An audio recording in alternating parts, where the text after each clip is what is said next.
Professor, antes da gente concluir, eu queria tocar em alguns pontos ainda. E um deles foi a condução coercitiva do presidente Lula, que a imprensa se posicionou contra essa condução coercitiva, mas me pareceu que ela se posicionou contra porque ela viu que esse episódio ia tornar Lula como uma vítima, que foi o que o Lula Isso. acabou fazendo mesmo, né? Foi por isso? A todos os jornalistas e a imprensa, editoriais, logo depois da condução coercitiva, falam que o Moro errou, que ele errou na mão. Mas é interessante que é uma análise política e não legal, né? Todos, e aí fica implícito como a Lava Jato era uma operação política, cujo principal objetivo era pegar o Lula, né? E para a imprensa e para os comprometidos com aquela operação, o temor e é baseado, eu acho que era baseado em um erro de avaliação política, é que o Lula era imbatível na eleição de 2018 e que, portanto, o PT ficaria no poder mais 4 ou 8 anos, né? Então, essa avaliação está informando todas as análises. Isso é uma coisa que eu não tenho como demonstrar ou dizer, mas você sente, você lendo o subtexto de todos os das análises, é essa. O Lula vai voltar. E o Lula não pode voltar, né? Então tem Só, essa. o senhor acha que ele não voltaria em 2018? Não, acho que o PT perderia a eleição em 2018, porque a Dilma provocou uma crise econômica enorme. Então, o desgaste do PT era enorme. E esse é um grande erro do PSDB. Acreditar que ele precisava do impeachment ou de alguma outra forma de impedir o Lula de ser candidato em 2022. 2018, o Lula, se fosse candidato, possivelmente, porque a gente não tem como saber, né? Perderia essa eleição. Mas, na realidade, o impeachment acabou ajudando o PT, porque deu um discurso ao partido, né? Do golpe. Não, O senhor, isso, inclusive, então, discorda dessa tese de que foi um golpe, porque os partidos que participavam da base política, né? O argumento do PT foi um golpe contra as políticas sociais do que o governo PT vinha fazendo. Só que os mesmos aliados que o apoiavam durante esse tempo todo, né? E depois é que os aliados rompem com ela, né? então digamos, o impeachment tem um efeito sobre as políticas sociais ou sobre as políticas públicas, é óbvio, porque troca o governo, né? Mas não foi por isso que foi feito o impeachment. E o impeachment, como você disse, é um tiro no pé, né? Quem sai pior do impeachment É o é o PSDB Temer e o e o PSDB. PSDB, o Aécio. O Aécio morre, né? Uma burrice. Mas por quê? Porque ele alimentou um negócio que ele acreditava que estava sob controle dele e ele não viu que ele estava alimentando o monstro, né? Que o monstro era a Lava Jato e que a Lava Jato queria limpar toda a corrupção política que ela via, que ela acreditava que ela precisava limpar. E que ele fazia a mesma coisa que o PT. Ele fez no governo de Minas Gerais todos os acordos que ele fez para construir aquela cidade administrativa, que é uma das coisas mais imbecis que o céu cobre, né? É um jogar dinheiro fora, né? E com acordos, ele já tinha acordo em Furnas de muito tempo, né? Então, o cara está investindo em burrices, né? O Aécio também, assim, todas as decisões políticas dele são de um primarismo de uma série de equívocos e que, se você ler, por exemplo, os diários do Fernando Henrique, o Fernando Henrique, obviamente que foi editado aqui, né? Não está como ele realmente pensava, ele não está falando, ele dá uma lustrada ali. Mas se você lê nas entrelinhas e consegue ver o que ele está dizendo, ele fala: o Aécio é uma criança, o Aécio é um bobo, que não consegue fazer política, porque ele acha que ele pode tudo, porque ele é o herdeiro do Tancredo e ele não percebe, ele só me cria problema quando foi presidente da Câmara. Né? Então, o Aécio tem um. Mas ele sempre foi o queridinho, porque é bonitinho, porque é de elite, porque é isso, aquilo, então ele não, sempre foi relativamente culpado. Mas, por exemplo, a decisão de contestar o resultado da eleição de 2014 é um erro político primário. Como é que Né? você vê a Quando ele, postura da imprensa nesse episódio? eu vejo como absolutamente absurda, porque passa pano no cara. Né? Não denuncia, não pode fazer isso. É um erro, né? Tá para lá do que tá, não tem nenhuma. Quer dizer, se você olhar as notícias dizem não existe qualquer evidência de que houve fraude. Não são as denúncias são de tiozão da internet, né? Então é coisas sem qualquer validade. Mas a imprensa não pega como deveria pegar nele, dizer, ó, você está fazendo uma coisa que desrespeita o básico aqui, uma vitória, certo? Você acha que a Da... imprensa não foi crítica à postura de Aécio, né? Não foi crítico o suficiente. Por quê? Porque a imprensa, principalmente, estava ali já anti-PT, né? Então, não pegou forte ali para preservar e para assim, se você for olhar ali, ele comete uma série de equívocos, de erros políticos, porque ele já está brigando com o Alckmin, que ele quer a candidatura, que ele quer voltar a ser candidato em 2018, quando o partido tinha acertado que quem é derrotado cede a vez para o próximo. Né? Então, esse era um acordo, digamos, não escrito que havia dentro do PSDB de que o candidato seria a vez de novo do Alckmin. Né?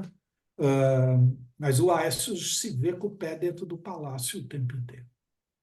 Tem uma passagem do livro do Janot que o Janot diz, né, que quando estava ali para fazer a famosa lista Janot, que ele estava considerando se incluir ou não o Aécio, que o Aécio teria ido ao,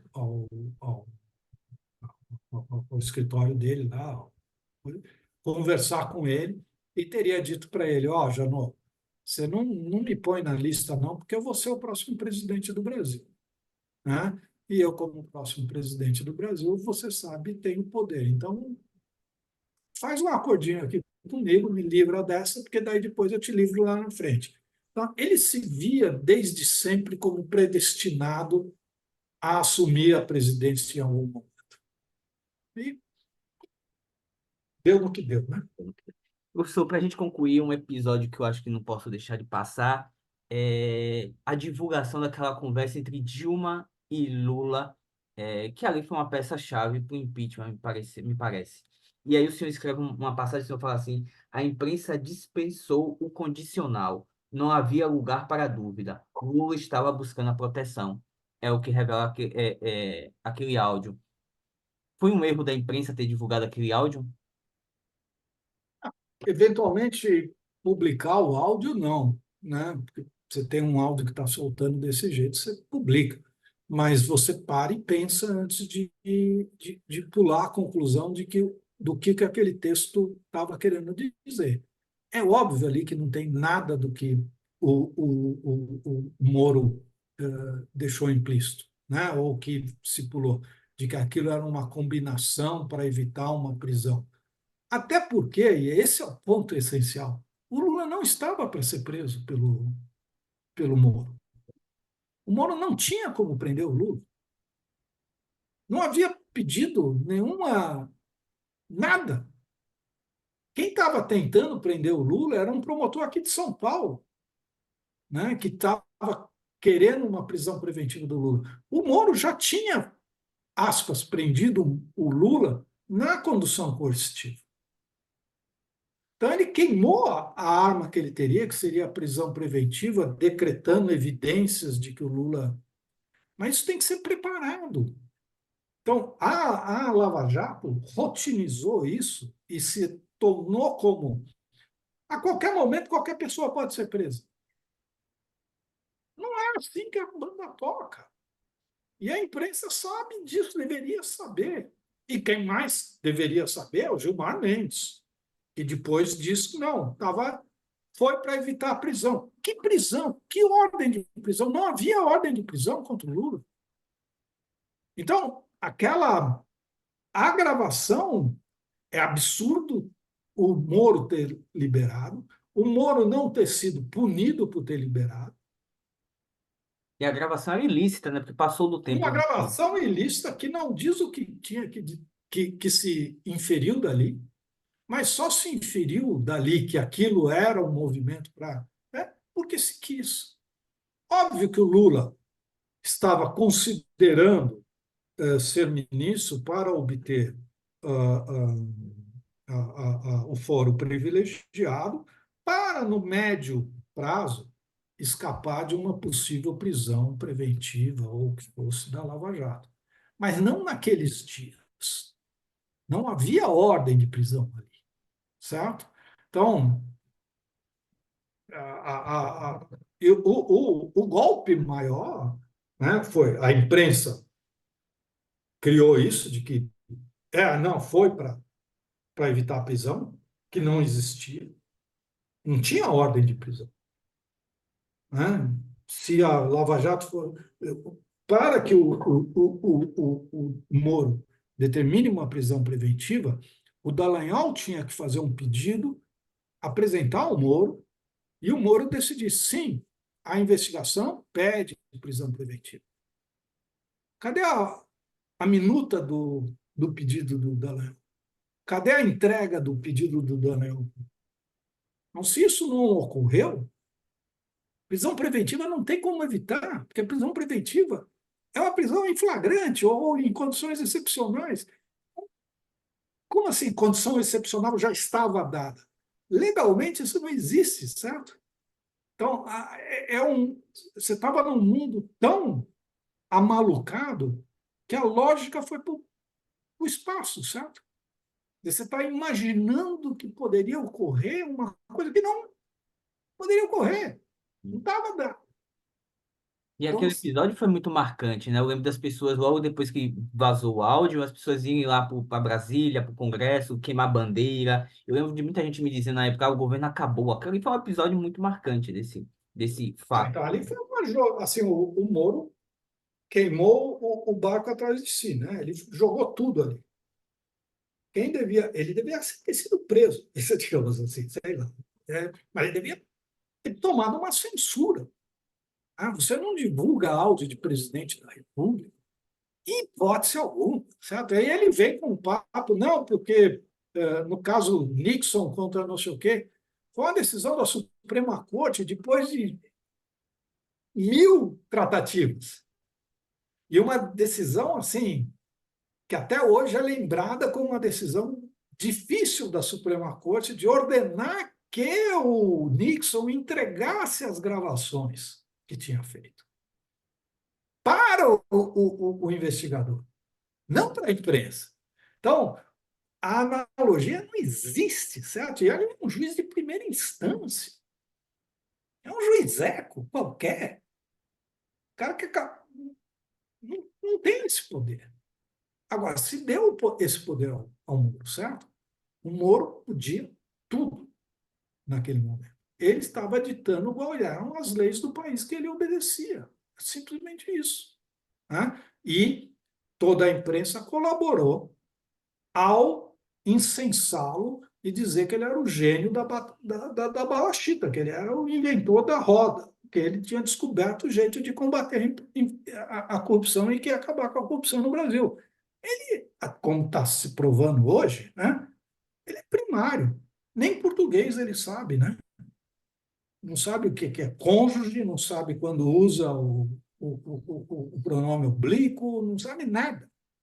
Né? Ele é um tolo, tosco, primário. Né? E foi posto lá como se fosse um gênio. Né?